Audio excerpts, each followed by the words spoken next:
ഇന്ന് നമുക്ക് വളരെ പെട്ടെന്ന് തന്നെ തയ്യാറാക്കാൻ പറ്റുന്ന 2 വിധം സ്നാക്സാണ് കാണിക്കുന്നത്. വളരെ ഈസി ആയിട്ട് നമുക്ക് കുറഞ്ഞ സമയം കൊണ്ട് ചെയ്തെടുക്കാൻ പറ്റുന്നതാണ് കേട്ടോ.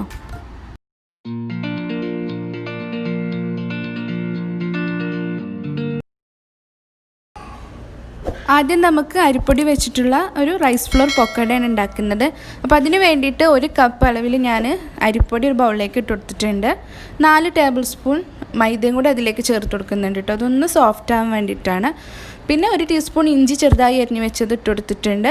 പച്ചമുളക് എരിവിനനുസരിച്ച് ഇട്ട് കൊടുത്തിട്ടുണ്ട്, 1 ടീസ്പൂണോളം ഉണ്ട്. പിന്നെ മല്ലിയില ചെറുതായി അരിഞ്ഞ് വെച്ചത് ഇട്ട് കൊടുക്കാം. 2 ടേബിൾ സ്പൂൺ അളവിൽ വെള്ളിയുള്ളി ഇതുപോലെ കൊത്തി അരിഞ്ഞിട്ട് വേണം ഇട്ട് കൊടുക്കാൻ. പിന്നെ 1/4 ടീസ്പൂൺ സോഡാപ്പൊടി ഇട്ട് കൊടുക്കാം. ആവശ്യത്തിന് ഉപ്പും കൂടെ ഇട്ട് കൊടുക്കാം. ഇതെല്ലാം കൂടെ ഒന്ന് മിക്സാക്കി എടുക്കാം.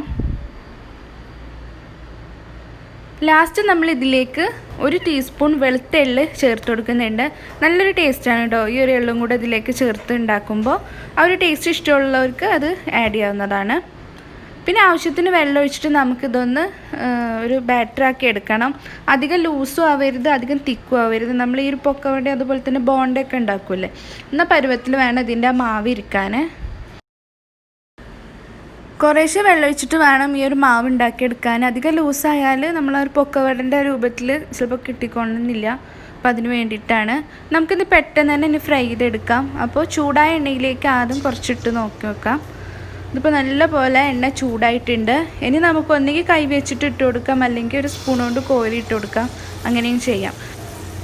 ഈ മാവക്ക് നമുക്ക് 1-2 ടീസ്പൂൺ തൈരും കൂടെ ചേർത്ത് കൊടുക്കാം കേട്ടോ. അപ്പോൾ ആ ഒരു പുളിൻ്റെ ടേസ്റ്റോട് കൂടി നമുക്കൊരു പൊക്കവട തയ്യാറാക്കാൻ പറ്റും. അതൊരു ഇഷ്ടമുള്ളവർക്ക് അങ്ങനെയും ചെയ്യാം. ഞാനിവിടെ തൈര് ചേർത്തിട്ടില്ല, അങ്ങനെ ഉണ്ടാക്കുന്നത്. ഇതിപ്പോൾ വലിയ പാനായതുകൊണ്ടാണ് ഇത്രയും ഇതിലേക്ക് ഇട്ട് കൊടുക്കുന്നത്. ചെറിയ പാനൊക്കെ ആണെങ്കിൽ കുറച്ചിട്ട് കൊടുത്തിട്ട് നമുക്കിത് ഫ്രൈ ചെയ്തെടുത്താൽ മതി. അപ്പോൾ ഇതൊരു സൈഡ് ആയിട്ടുണ്ട്. ഒരു സൈഡ് ആയതൊന്ന് തിരിച്ചിട്ട് കൊടുക്കാം. പിന്നെ ശ്രദ്ധിക്കേണ്ട കാര്യം, മീഡിയം ഫ്ലെയിമിൽ ഇട്ടിട്ട് വേണം നമ്മൾ ഈ ഒരു പൊക്കവട ഉണ്ടാക്കിയെടുക്കാൻ. തിരിച്ചും മറിച്ചിട്ട് നമുക്കിത് ഫ്രൈ ചെയ്തെടുക്കാം. ഏകദേശം ഈ ഒരു കളറാകുമ്പോൾ നമുക്ക് എണ്ണയിൽ നിന്നും കോരി ഒരു ടിഷ്യൂ പേപ്പറിലേക്ക് മാറ്റാം.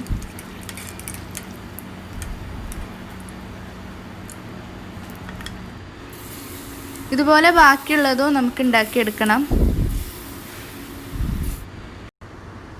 അപ്പോൾ അടുത്ത പക്കോടി റെഡി ആയിട്ടുണ്ട്. ഇത് നമുക്ക് എണ്ണയിൽ നിന്നും മാറ്റാം. ഇനി നമ്മൾ ഉണ്ടാക്കുന്നത് ഗോതമ്പ് പൊടി വെച്ചിട്ട് വളരെ ഈസി ആയിട്ട് ചെയ്തെടുക്കാൻ പറ്റുന്ന ഒരു സ്വീറ്റ് ബോണ്ടയാണ്. അപ്പോൾ അതിന് വേണ്ടിയിട്ട് 1 കപ്പ് ഗോതമ്പ് പൊടി ഞാൻ ഒരു ബൗളിലേക്ക് ഇട്ട് കൊടുത്തിട്ടുണ്ട്. ഗോതമ്പ് പൊടി എടുത്ത് അതേ കപ്പിൽ ഒരു 1/4 ഭാഗം പഞ്ചസാര ഇട്ട് കൊടുത്തിട്ടുണ്ട്. ചെറിയ ജീരകം 1 ടീസ്പൂൺ അളവിൽ ഇതിലേക്ക് ഇട്ട് കൊടുക്കാം.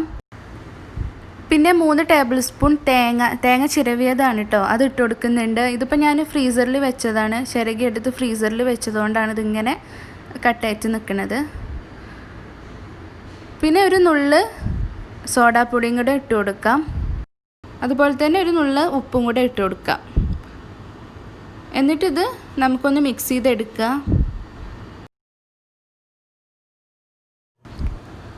ഇനി കുറേശ്ശെ വെള്ളം ഒഴിച്ചിട്ട് നമുക്കിത് ബോണ്ടൻ്റെ ഒരു മാവ് പോലെ കലക്കിയെടുക്കാം. പിന്നെ പഞ്ചസാര ഇടുമ്പോൾ പഞ്ചസാര വലിയ തരിതരിപ്പുള്ള പഞ്ചസാരയാണെങ്കിൽ ഒന്ന് പൊടിച്ചിടണം കേട്ടോ, അതാണ് ഏറ്റവും നല്ലത്. എൻ്റേതിപ്പോൾ ഇവിടെ ചെറിയ തരിതരിപ്പുള്ള പഞ്ചസാര അതുകൊണ്ടാണ് ഞാൻ ഇതിലേക്ക് പൊടിച്ച് ചേർക്കാതിരുന്നത്. അപ്പോൾ ഈ ഒരു മാവ് ഈ ഒരു രൂപത്തിൽ നമ്മൾ കലക്കിയെടുക്കണം. ചൂടായ എണ്ണയിലേക്ക് നമുക്കിത് ഒന്നുകിൽ കൈ കൊണ്ടോ അല്ലെങ്കിൽ സ്പൂൺ കൊണ്ടോ നമുക്കിത് ഇട്ട് കൊടുക്കാം.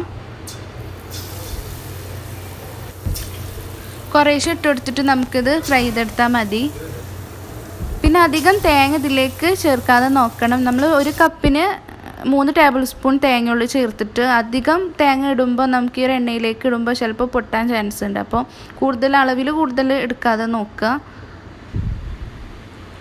അപ്പോൾ ഒരു സൈഡ് ആയിക്കഴിഞ്ഞാൽ നമുക്കിത് തിരിച്ചിട്ട് കൊടുക്കാം. പിന്നെ മീഡിയം ഫ്ലെയിമിൽ ഇട്ടിട്ട് വേണം കേട്ടോ അത് ഫ്രൈ ചെയ്തെടുക്കാൻ. ഹൈ ഫ്ലെയിമിലാണെങ്കിൽ പെട്ടെന്ന് തന്നെ കരിയും ചെയ്യും, മുള്ളു വേവില്ല. ലോ ഫ്ലെയിമിലാണെങ്കിൽ പെട്ടെന്ന് ആ ഒരു എണ്ണയൊക്കെ ഇങ്ങനെ ആ ഒരു ബോണ്ടയിൽ ഇങ്ങനെ പിടിച്ച പോലെയൊക്കെ. 2 സൈഡും നമ്മൾ നല്ലപോലെ ഫ്രൈ ആക്കി എടുത്തിട്ടുണ്ട്. ഒരു ടിഷ്യൂ പേപ്പറിലേക്ക് മാറ്റാം. അപ്പോൾ ഇതുപോലെ ബാക്കിയുള്ളത് നമുക്ക് ഫ്രൈ ചെയ്തെടുക്കണം.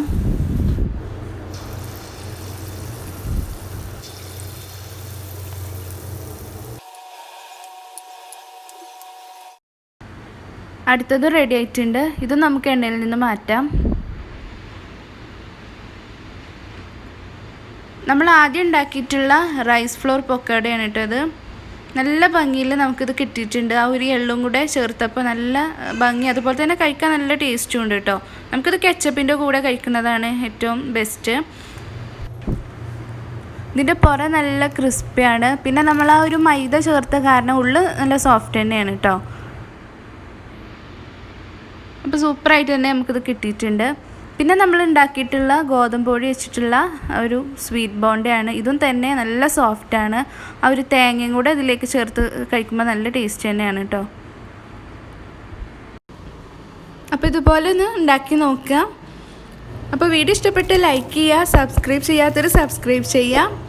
ഇൻഷാ അല്ലാഹ് വീണ്ടും നല്ല റെസിപ്പി ആയിട്ട് വരുന്നത് വരേക്കും ബൈ ഫ്രം റീനോസ് കിച്ചൺ.